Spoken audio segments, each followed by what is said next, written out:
देखो आज संख्या पद्धति के बारे में जानेंगे। क्या चीज के बारे में जानेंगे? संख्या पद्धति के बारे में। पहला है प्राकृतिक संख्या। पहला क्या है?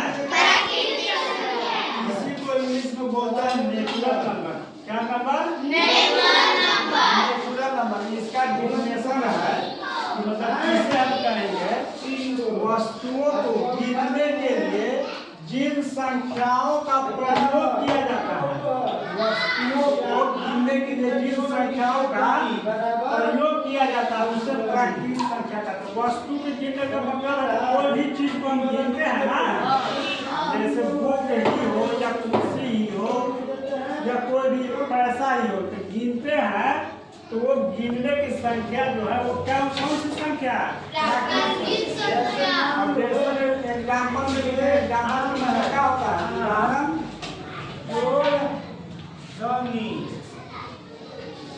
बराबर 1 2 3 4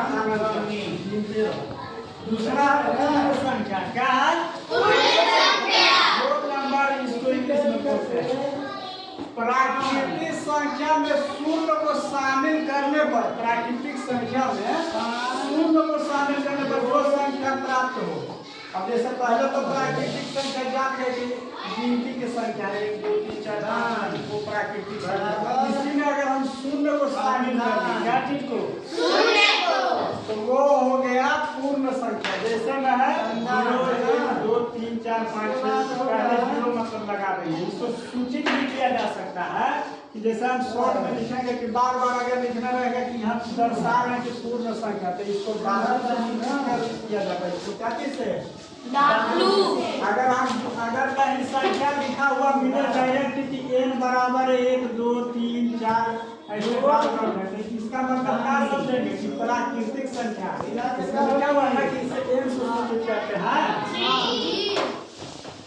अगला है पूर्णांक संख्या। कौन संख्या? पूर्णांक संख्या।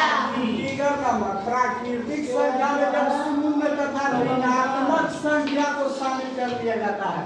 प्राकृतिक संख्या गिनती की संख्या 1 2 3 4 है। इसमें ऋणात्मक संख्या मतलब निगेटिव संख्या को, जैसे जिसके पहले माइनस लगा हुआ है, जैसे में है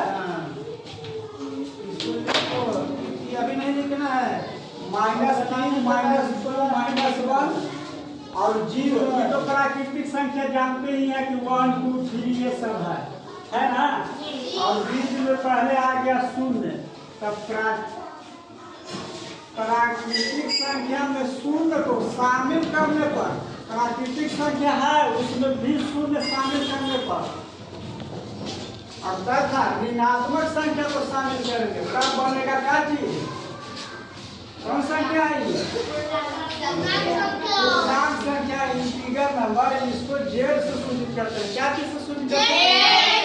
जेड से। जैसे में है अब ये फिक्स नहीं है कि इतना ही रहेगा, आगे तक भी है। जैसे मतलब अगर हम कर दें कि -10 से ही कर देंगे कि -10 9 8 ऐसे जाके 0 तक जाएगा, ठीक है।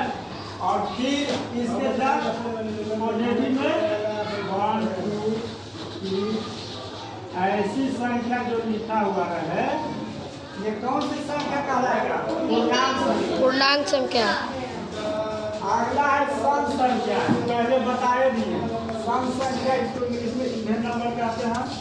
वैसी संख्या जो 2 से पूर्णतः विभाजित हो, मतलब 2 से पूरा भाग रहे, सम संख्या कहलाता है। जैसे 4 10 8 कोई भी संख्या हो, 100 भी हो या 200 भी कर दे, 300 भी, जो 2 से विभाजित हो जाए कोई भी संख्या, वो कैसा कहलाएगा? सम संख्या।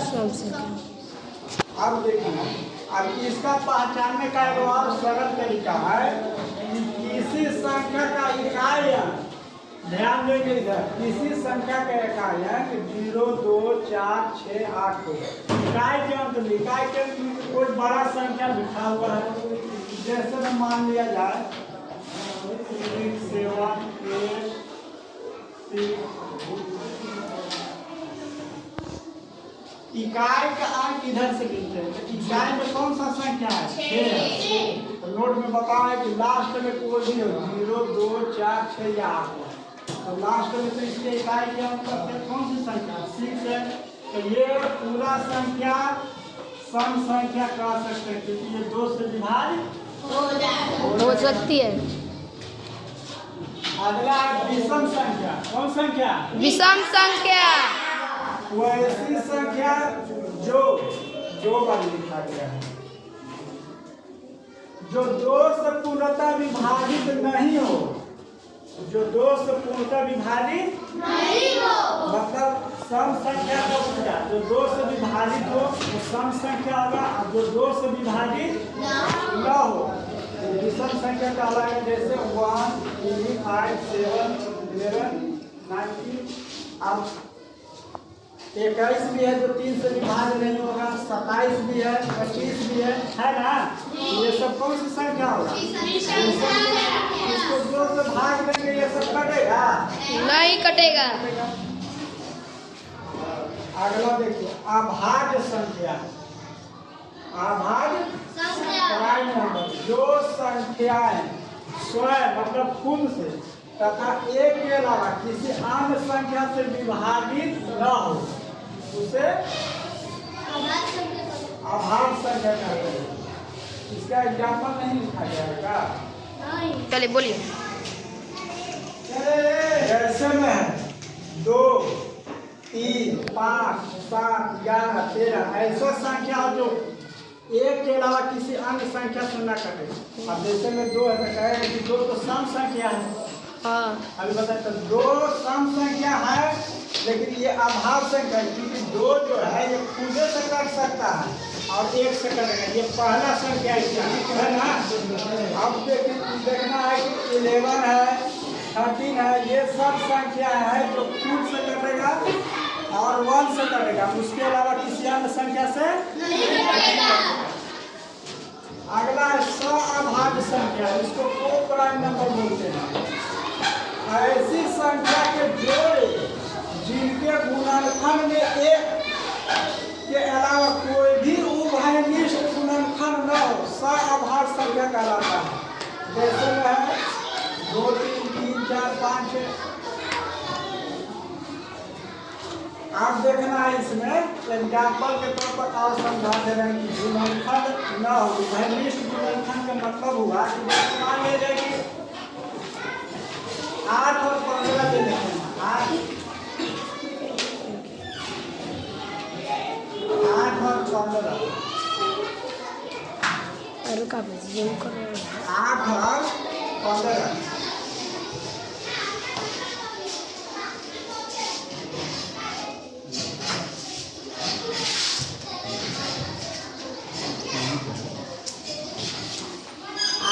15 दे देते हैं कि ये कैसी संख्या है। गुणनखंड पहले बताए भी। मान लेते हैं कि 8 का अगर हम गुणनखंड निकालते हैं, 8 का अगर गुणनखंड हम निकालते हैं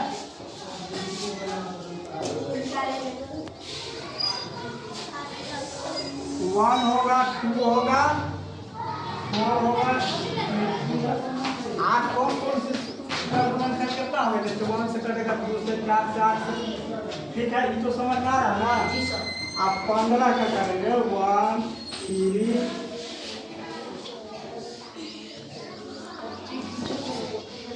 अब इन दोनों में उभयनिष्ठ गुणनखंड कैसे जो दोनों में मिल रहा है। जैसे देखिए 1 के अलावा कोई मिल रहा है दोनों में?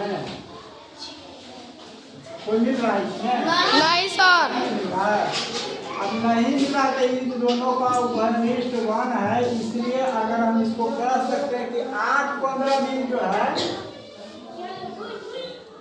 8, 15 भी है जो है वो प्राइम नंबर हो जाएगा। अब 6, 7 भी हो जाएगा। अब 6, 7 माने कोई और संख्या को हम दर्शाते हैं, दूसरा संख्या को, जैसे 6 है इसका करेंगे 1, 2, 3, इसका गुणनखंड निकालेंगे तो कितना होगा? अब 7 है, 7 का तो कोई नहीं करेगा, ये तो ऐसी अभाज्य संख्या है। 1 होगा और 7 होगा। अब इसका उभयनिष्ठ का होगा, इसका उभयनिष्ठ केवल 1 ही है।